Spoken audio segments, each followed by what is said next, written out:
A cold wind howls through the streets. A homeless man, James, 50s, rugged and weary, sits on a worn-out blanket near a dimly lit cafe. People pass by without a glance. A sleek black car pulls up. The driver steps out and opens the door for Eleanor Winters, 60s, a poised, wealthy woman in an elegant coat. She steps onto the sidewalk, clutching her handbag. Suddenly, a biker speeds by, yanking her handbag. Eleanor stumbles, shocked. The thief vanishes into the darkness. James sees it happen. Instinct takes over. He leaps up, his bare feet hitting the pavement, and sprints after the thief. His old injuries slow him down, but he doesn't stop. James turns a corner and finds the thief rummaging through the handbag. Without thinking, he lunges at him. A brief struggle. The thief shoves James, but James holds on, grabbing the bag. The thief curses and disappears into the night. James, breathless, limps back toward the cafe. He extends the bag to Eleanor. Eleanor looks at him, truly looks at him for the first time. Eleanor, softly surprised, "You chased him down for me?" James shrugs, avoiding her gaze. James just did what anyone should do. Eleanor glances inside the bag, her wallet, phone, everything intact.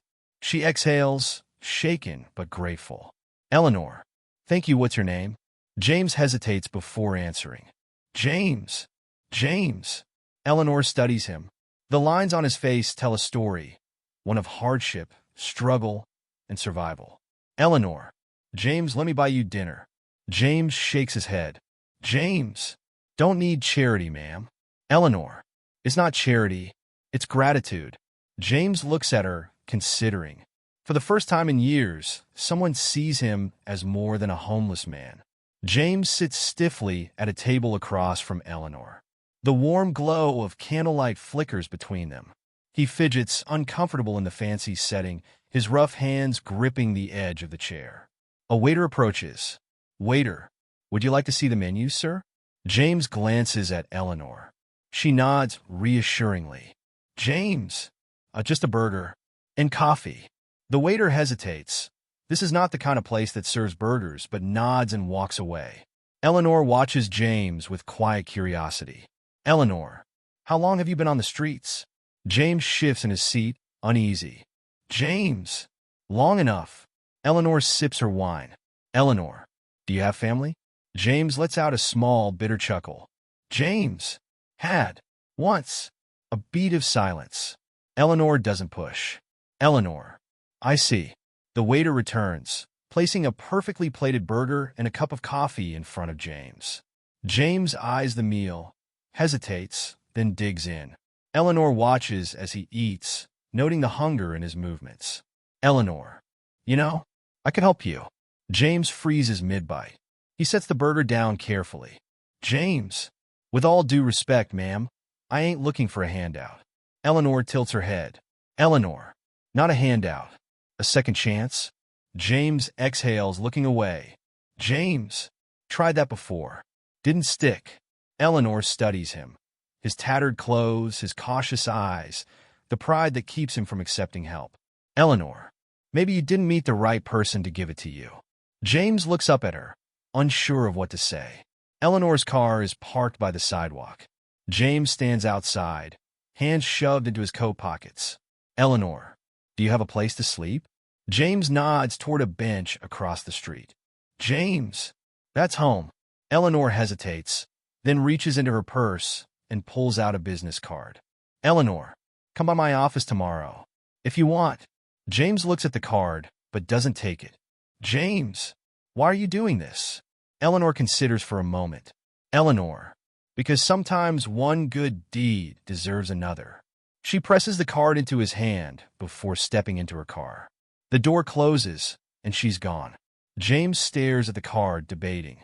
EXT City Park morning. James sits on a worn-out bench, Eleanor's business card in his fingers. He flips it over, hesitating. Around him, morning commuters rush past, wrapped in their own worlds. A fellow homeless man, Hank, 60s, weathered and wise, notices James staring at the card. "Hank, you gonna go?" James exhales, rubbing his face. "James, Dunno. Rich folks don't just help people like me. There's always a catch. Hank chuckles. Hank, maybe. Or maybe it's just a rare thing, a good person in a bad world. James pockets the card and stands. James. Guess I'll find out. Int. Winters Enterprises, lobby later.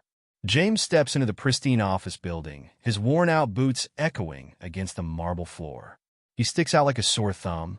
The receptionist, 30s, polished and professional, eyes him cautiously. Receptionist. Can I help you, sir? James hesitates, suddenly self-conscious. He clears his throat and holds up the card. James, I'm here to see Eleanor Winters. The receptionist frowns, ready to dismiss him, until Eleanor's voice cuts in. Eleanor, OS. It's all right. He's with me. James turns to see Eleanor approaching in a sleek business suit, exuding confidence. She smiles warmly. Eleanor, you came. James, figured I'd see what this was about. She gestures toward her office. Eleanor, come on in. Cut to Int. Eleanor's office, moments later. James sits in a plush chair, shifting uncomfortably. Eleanor pours coffee for both of them. Eleanor, I don't believe in luck, James. I believe in opportunity. She slides a piece of paper toward him. Eleanor, I want to offer you a job. James looks at the paper, a janitorial position at Winters Enterprises. His brow furrows. James, why? Eleanor leans back. Eleanor, because you didn't think twice about helping me, and because I think you deserve a second chance. James stares at the paper. His hands tremble slightly. James, been a long time since someone believed in me. Eleanor smiles gently. Eleanor, then it's about time, don't you think? James takes a deep breath, and then he nods. Montage. James starts working. James scrubs the floors of the office building, his reflection staring back at him from the polished surface. He picks up trash, his posture straightening with each passing day. Coworkers eye him at first, but slowly warm up to him. Eleanor watches from a distance, pleased. Int.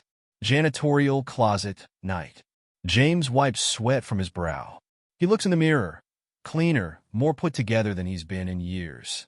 There's a hint of something in his eyes. Hope. Int. Winters Enterprises, evening. The office is quiet. Most employees have left for the night. James finishes mopping the floor, his routine now second nature. As he places the mop back in the janitorial closet, he hears Eleanor's voice coming from her office. Tense, emotional. He hesitates, then glances toward her slightly open door. Int. Eleanor's office, continuous. Eleanor sits at her desk, a hand pressed to her temple. Across from her, Patrick Winters, 40s, her cold and calculating nephew, speaks in a clipped tone. Patrick. And Eleanor, you need to think logically. You're giving away too much. This foundation idea of yours, helping the homeless, ex-convicts, addicts, it's reckless. Eleanor exhales, keeping her patience. Eleanor, I'm using my own money. Patrick. It doesn't affect Winters Enterprises. Patrick scoffs. Patrick, you're old. Eleanor, you won't be here forever. And when you're gone, this company needs stability, not a legacy of wasted charity. James stiffens outside the door, listening. Eleanor, this is my decision, and my will reflects that. Patrick's expression darkens. Patrick, you'd leave millions to a homeless shelter instead of your own blood? Eleanor levels him with a steady gaze. Eleanor, I'd rather leave it to people who understand the value of compassion. Patrick leans forward, voice low. Patrick, that's a mistake, and I won't stand by and watch you ruin everything. He storms out, nearly colliding with James. He sneers at him. Patrick, enjoy your little charity gig while it lasts. James watches him go, his fist clenching. He steps hesitantly into Eleanor's office. James, that guy's trouble. Eleanor sighs, rubbing her forehead. Eleanor, he's family. And unfortunately, I can't change that. She looks at James, weary but resolved. Eleanor, some people are born into wealth and think it makes them powerful. Others, like you, understand what real strength is. James shifts, uncomfortable with the praise. James, I'm just doing my job, ma'am. Eleanor studies him. Eleanor. No, James. You've done far more than that. She reaches into her drawer, pulling out a small envelope. She hands it to him. Eleanor. Consider this a step forward. James opens it. Inside is a check for $5,000. His eyes widen. James. I can't take this. Eleanor smiles. Eleanor. It's not charity. It's gratitude. James swallows hard, overwhelmed. EXT City Park, night. James sits on the same bench where he once questioned Eleanor's intentions. The check is in his hands. Hank notices and whistles. Hank. Damn, James. What? You hit the jackpot? James shakes his head, staring at the money. James. She believes in me, even when I don't believe in myself. Hank chuckles. Hank. Then maybe it's time you start. James exhales, a new determination settling in. Small apartment night. James unlocks the door and steps inside. His own apartment. It's small, barely furnished, but it's his. He sets a grocery bag on the counter, looking around with quiet disbelief. He unfolds a thin mattress on the floor. As he sits, he pulls out the check Eleanor gave him, still untouched. He stares at it. A knock on the door startles him. Apartment, moments later. James opens the door to see Hank standing there, a hopeful smile on his weathered face. Hank. So? What's it like? James steps aside, letting Hank in. Hank whistles, impressed. Hank. Damn, James. From a park bench to a roof over your head. Never thought I'd see the day. James smirks, but says nothing. Hank sits down on the mattress, testing it out. Hank. So what's next? James hesitates. James. I don't know. I got the job, a place to stay, but it still don't feel real. Hank leans forward. Hank. Maybe it ain't about what feels real. Maybe it's about what you do with it. James considers this. He looks at the check again. A slow realization washes over him. Bank day. James steps up to the teller and hands her the check. James. I'd like to open an account. The teller blinks, surprised. Bank teller. Of course, sir. James swallows hard. It's a simple thing, but to him, it's a new beginning. Cut to Winters Enterprises, break room day. James sits at a table, eating lunch. A few employees, who once ignored him, now nod in acknowledgement. One of them, Mark, 30s, slides into the chair across from him. Mark. Hey, James, right? Heard you used to be, on the streets. James tenses, but nods. Mark. That's wild, man. And now you're here. That's kind of inspiring. James doesn't know how to respond. James. I guess. Mark hesitates, then leans in. Mark. Look, I got a cousin. He's been struggling. If I brought him by, maybe you could talk to him? James blinks, taken aback. James. You think I can help? Mark shrugs. Mark. You helped yourself, didn't you? James considers this.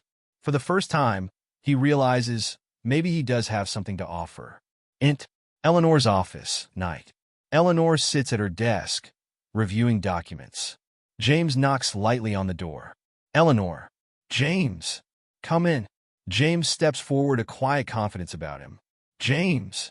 I wanted to say thank you. Not just for the job, for everything. Eleanor smiles warmly. Eleanor. You earn it, James. James hesitates. James. I want to do more. Maybe help others like me. If that's something you'd be interested in. Eleanor's eyes light up. Eleanor. I was hoping you'd say that. Community Center Day. A modest but welcoming center has been set up in the city.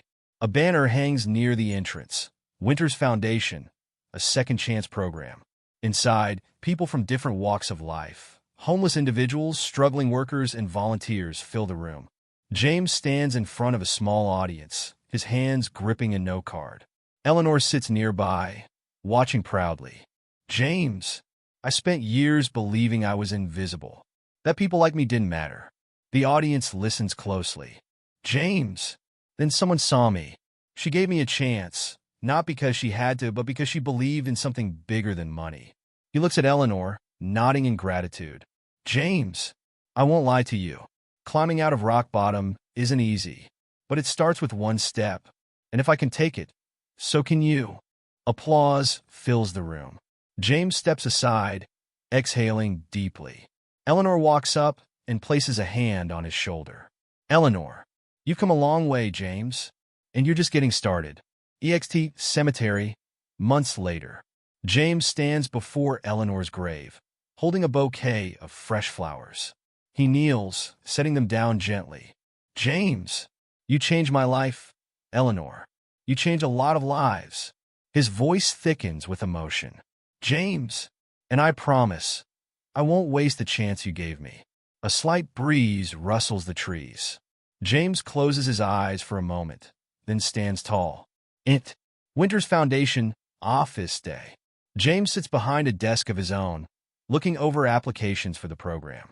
A young man enters, nervous. Young man, I heard this place helps people get back on their feet. James smiles, gesturing to the chair. James, you heard right. Have a seat. Let's talk.